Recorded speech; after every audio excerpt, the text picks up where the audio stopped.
Hello, and thank you for joining us for another Impulsive Thinker podcast episode. Today, I have my friend Shannon Waller from Strategic Coach, who's going to guest host today and to have a little info session from my brain. Shannon, welcome again.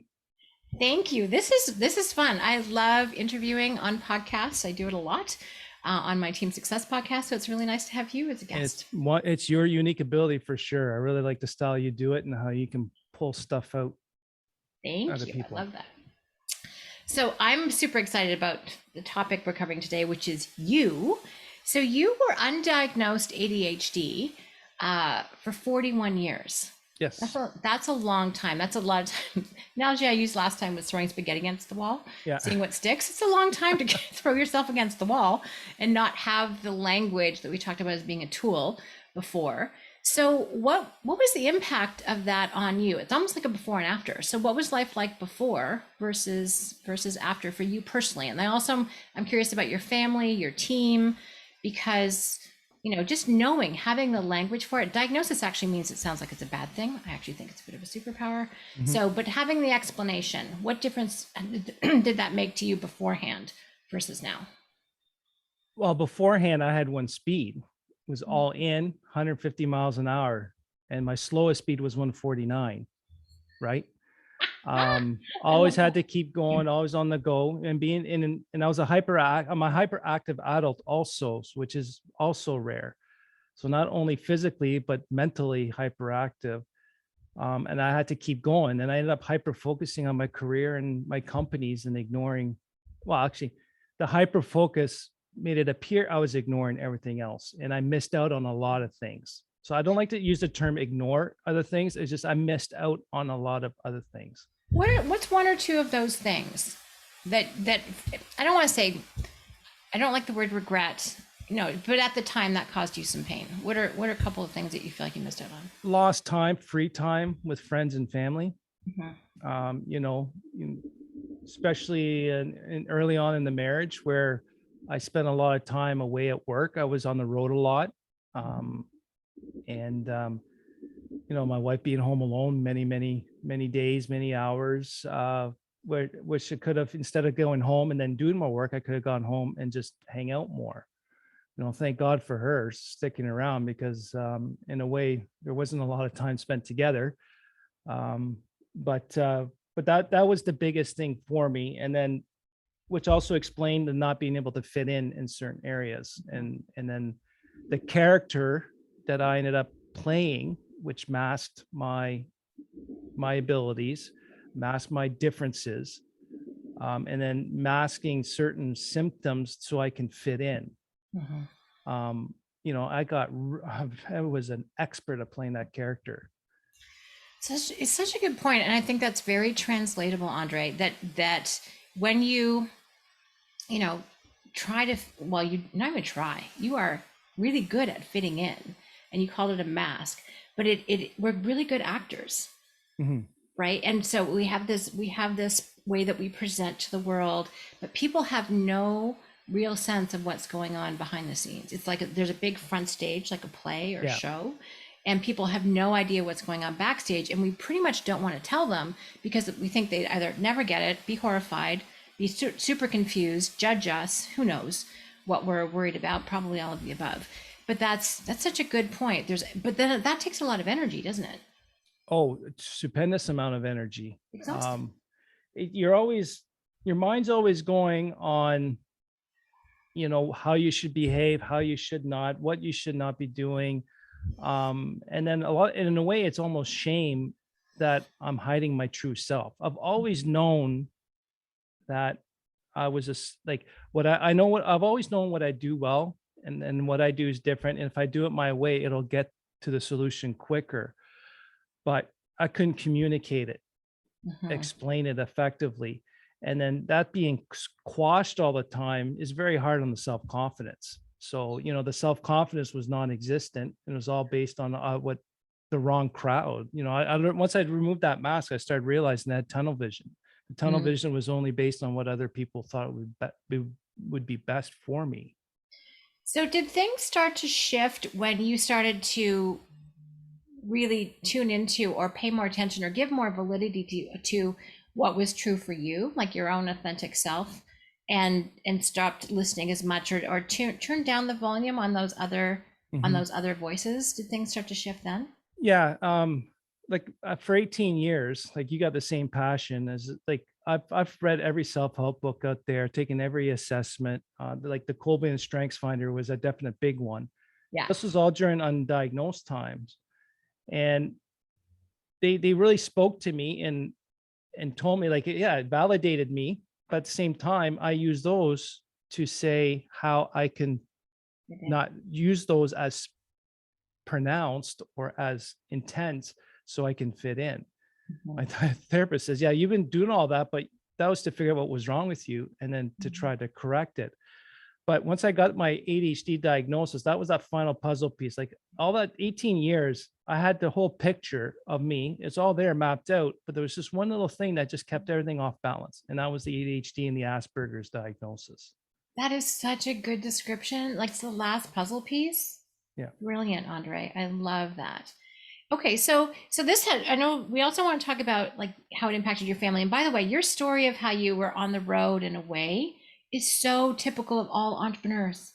Mm-hmm. And they're hyper focused when they're on the road, and they're still hyper focused when they get home. Yeah. And your spouse is like, hello, woohoo. Yeah. Unless they're ADD like mine.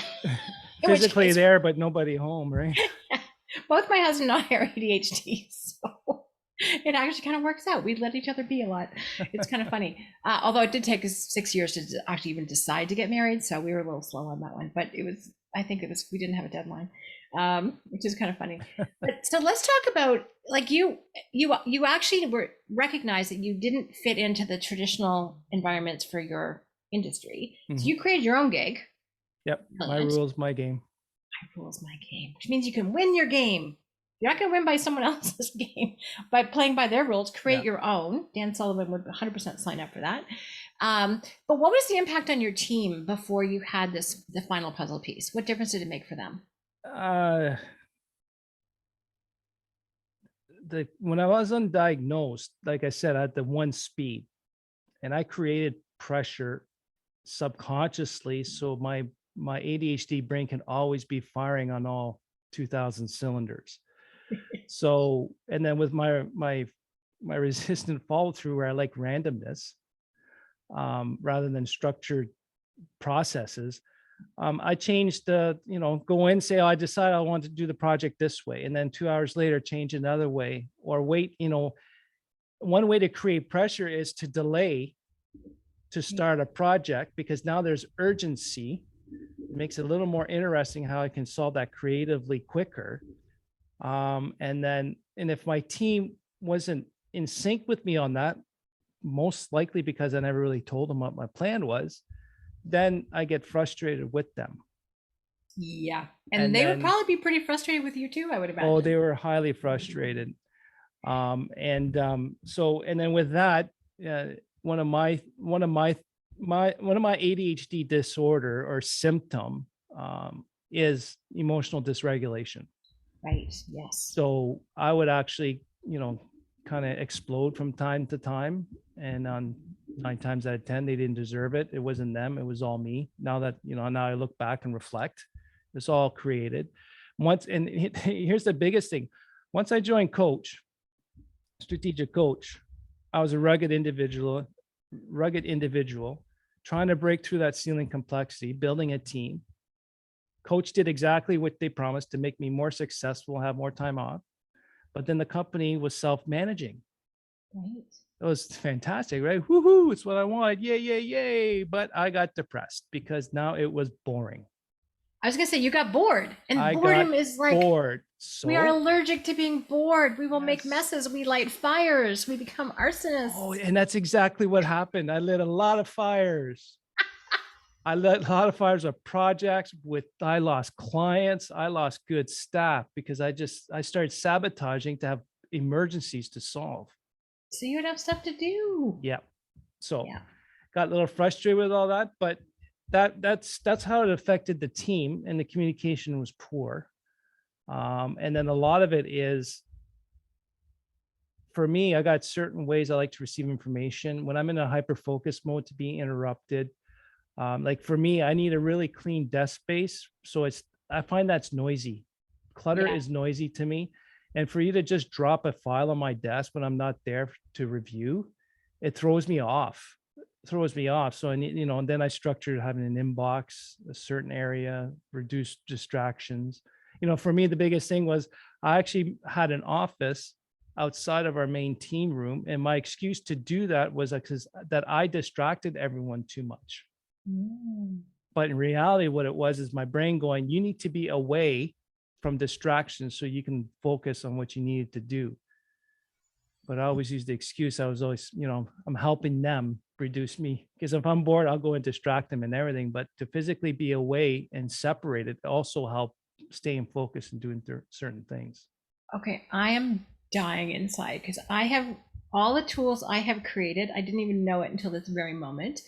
So I created an entrepreneurial attitude scorecard. Number 10 is be able to handle strong emotions. Mm-hmm. And this is a team member scorecard. They fill it out. And I said, because they're a normal part of entrepreneurial life, right? Well, it's also a very normal part of working with ADHD entrepreneurs, of which there's easily the majority, I would hazard a guess. So that is so interesting. There's so much coaching I've done over the years for team members for how to work with you. Right. I didn't realize it. I mean, I knew about, I've known about ADHD. You didn't correlate it. Yeah. But it's so much of my coaching is around how to deal with exactly what you're talking about. And I have someone you need to meet who talks about how his need to focus and distractibility exactly the same way you do. So cool. I will hook you up after this. Yeah. And it's like for the emotional dysregulation, I just want to state to everyone, it's that prehistoric brain part. It's the fight or flight or freeze. Mm-hmm. So when there's a change that, ADHD brains, we love change as long as it's our change. 100%. If it's an outside change that we don't agree with, then the prefrontal cortex, the filter just says, I'm not going to work right now. So my prehistoric brain goes, you've just been attacked. Either you fight, flight, or freeze. And for me, it's always fight. It's always been fight. Very rarely do I freeze. And that's instant, it's immediate. And we feel those emotions intensely, like 1,000 times more than anyone else. And it's quick. We lash out and then it's gone. Right. And by that time, it's too late. It's like the pop bottle analogy. You shake the bottle, twist the cap, what happens? Boosh, all over, and then it's gone. That's so true. So, and then me being aware of that after the diagnosis really helped to understand that and to see if I feel my chest and my body start to tense, that's an early warning sign that I'm going to prehistorically react.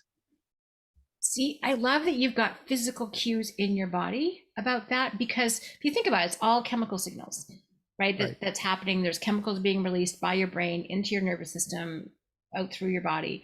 And so and when you can, tune into that and tie into it, you can open the cap a little bit or have language like, I'm feeling really triggered right now, so you're owning it. You're not blaming it on the other person, but the other person's like, oops, let's not shake the bottle anymore. So it allows you to actually work better with people. So that's self-awareness, which we talked about in our previous conversation. I communicate that to the team. Yeah. Like I explain to them, it's just right now, do not take my first facial reaction. I don't have a poker face, especially in around stupidity. I say the same thing. But I say, do not take my first facial reaction as my true reaction. That's always going to be quick. And it's probably because it's more the fact I got disrupted than the actual topic. That's such great coaching.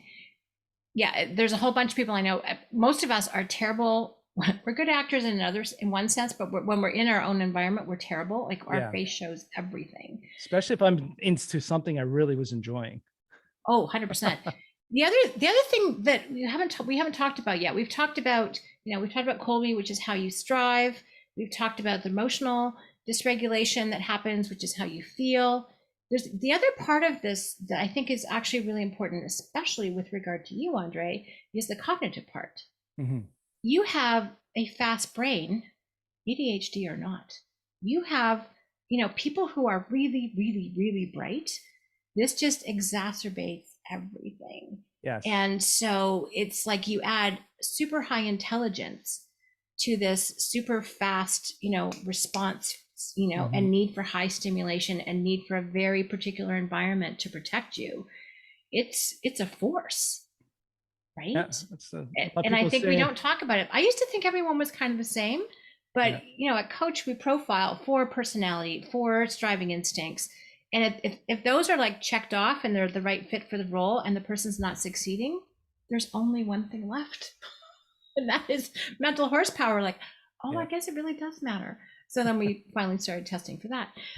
But I think that's the other factor. And I know for me, I have a fast brain cognitively, I have a fast brain cognitively, right? So I move really, really, really quickly. And now I might forget it just as quickly, but it's like I can process a lot, like stuff that I'm really good at instantly. And I get frustrated when other people don't see it. So I can get annoyed. So I think it's just an important element to the conversation. We hadn't talked about this before, but to really appreciate the cognitive part of it, because it absolutely plays a factor, and it raises the intolerance level it adds an element to the intolerance level, the impatience level, if you know what I mean. Oh no, that's definitely, you just described me to a T on that. Like I do have an ability to pick up on things quickly and fast. And then what I think is quite simple, it takes other people, even team members, they take a lot longer to do it.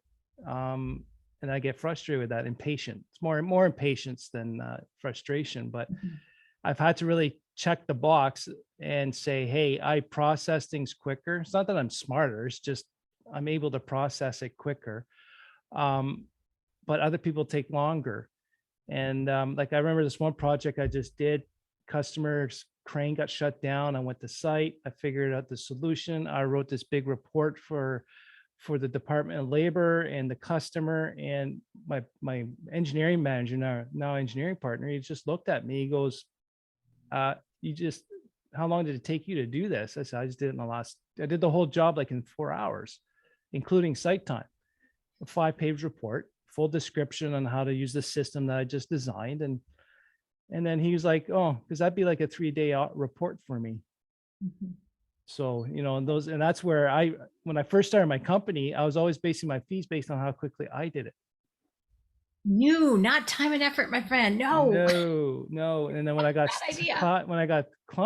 staff, it was like, well, they're losing money all the time. Well, they can't do it as quickly, even if they know it. It's interesting though, like you just described a situation that is such a perfect fit for who you are on every level, cognitive, affective. It just lined up perfectly. Urgent problem, needed to kind of parachute in, get it figured out, get it communicated effectively, design a unique solution that hadn't been thought of before, solve a big problem, get the heck out. Right? Like that describes it. But where the team comes in, I think this is really important for anyone who is like you, like me, is like that's the unique situation. Well, guess what? Our businesses involve situations like that and dozens of other kinds where we are not the best solution to that problem. And that's where we need the team. Pardon me. And that's where we need the team to do what they're best at. And sometimes to take the more methodical approach, make sure all the I's are dotted, all the T's are crossed, all the spell checks been done, people's names are spelled correctly, all of that, because I move fast and I'm intelligent, so that's not the problem, but I will occasionally skip over certain details. So you less so with your fact finder. But it's, if we look at who our complement is, it's so powerful. And then they can go, oh, Andre, we need you over here. Yeah. Right. And you're like, awesome, great, do your deal. And then other times you're like, no, you don't want me. And there's the freedom to be able to go, no, that's not mine. You're better for that. It's so fun. It is. It's freeing. Yes. But I'm finally getting over the guilt. Okay, we've got to talk about guilt. All right. The guilt. What are you feeling? What are you feeling guilty about? That I said no and I can't help them, or I don't want to help them, or I know I can do it. Why can't I? Am I better than them by not doing it? Plus, and to be honest, it's just been a habit of always doing it. quickly and off we go. So it's also getting out of the habit, Yeah. but also saying, like, I'm working more on the company now than I ever have. Mhm. And to transition from in to on while you're watching the other people taking up my slack, quote unquote, that bothered me. It bothers me a bit. I feel guilty that I'm doing less work, but at the same time, is the work I'm doing when I'm working on it is a lot more beneficial than working in it. So You are like so many leaders who used to be the doer, mhm, and now they become, and what they're moving to is to become the strategist, which yeah, last time I checked is still a form of doing. But you don't literally have your hand on something, no, right? You're not necessarily doing all the site inspections and that sort of thing. So it can be really tough to let go, especially if someone does it differently than you do or at a mhm, different pace than you do. You're like, one of the analogies I use all the time is the baton, right? ah, And so we pass the baton and then we don't let go. I call it yeah, the death grip delegation, yes, which means no delegation at all. Let's be clear. If you're thinking, we call it the unique ability relay race. And it's yeah, like, okay, so two important things. Well, two things are important in a relay race: have the right runner in the right place in the race, and don't drop the darn baton. mhm, Well, some of us never let go because we've got the death grip. Other times you whip it at someone's head. Just hope to drive-by God delegation, the yeah, drive-by delegation, exactly. And so it's really key to know everyone's strengths, have a good handoff, and all of those things. Now, what's interesting, Andrea, I immediately want to problem solve this. Is your team actually, are they unhappy, or do you just think they are? Because when I check, no, most times the team members, because that's 26 years I've been coaching entrepreneurial teams, they're like, oh, I'm so happy that he's working on the business. I'm happy he's creating new opportunity for us in the future. I'm happy he's being strategic. I love this new plan. I'm glad he's taking time to think it through. Thank God he's not in the field. I hear that from teams all the time, but our fear, our guilt, what we think people are thinking about it gets in the way of what the actual conversation is. So I'm curious to hear your thoughts. it's definitely my perception, not the reality. And it's like my engineering manager, when he was my staff there quite a few years ago, he actually said he'd actually start telling me, if you got nothing to do, go home. And when you're out in the field, you get us into more trouble because I always got more work. So me not being there all the time actually let them catch up on work. They get to get their work done when you're Yeah, not there. We've been yeah. saying that forever. I love that But story. it's So definitely that's, my perception. yeah. See, team members love it when you take time away from the business and come back rested and rejuvenated, because otherwise when we're tired, we're really grumpy and we're Yeah. lousy communicators. So that Dan Sullivan has this great expression. Have you ever noticed that when you get tired, other people get stupid? Yeah, I like that one too. I love that one. Yes, it's not them, it's us. And then, when you're actually working on the business, you're looking after their future. They're Mhm. grateful. They're working on your present company. It's up to us to work on the future company. Yeah. So I love that. One of the things I love, Andre, is your self-awareness and your honesty.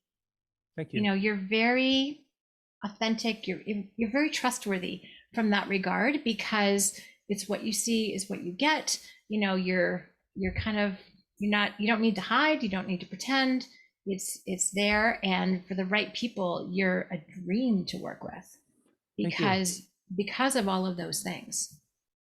Yeah, and it is true. Once I start, after the diagnosis, I start getting rid of certain clients and just worked with the ones that we worked well with and that like my style and I like their style, right? So Yeah. sure, I appreciate that. It means a Yeah. lot coming from you. Thank you. Well, and when you come from abundance, that there's actually a lot of opportunity out there. Our job is just to go find it. Totally different than having to say yes, the old habit, to everything, because you're in a scarcity way of operating. When you realize, oh, there actually is enough out there, you attract the right people in there without getting all mystical. I think you just put out the right, who you are being resonates with right fit people, and then they go, oh, you're the one I want to work with. Because actually a lot of people are looking for different. They're not looking for what else is out there, the commoditized way of doing things. They're looking for unique, creative, innovative solutions that are highly intelligent. So if you can show up and produce that, you get the gig. And that's when it gets fun. Exactly. Oh my gosh, Andre, thank you so much for sharing your journey, your path. Thank I you. know we all have things we kind of, knowing what we know now, we would have done differently, but we can only apply that incredible learning and reflection to the future. So Yeah. I get to see all the time you spend with your family. It's epic. You are incredibly present when you are with your kids and with your spouse.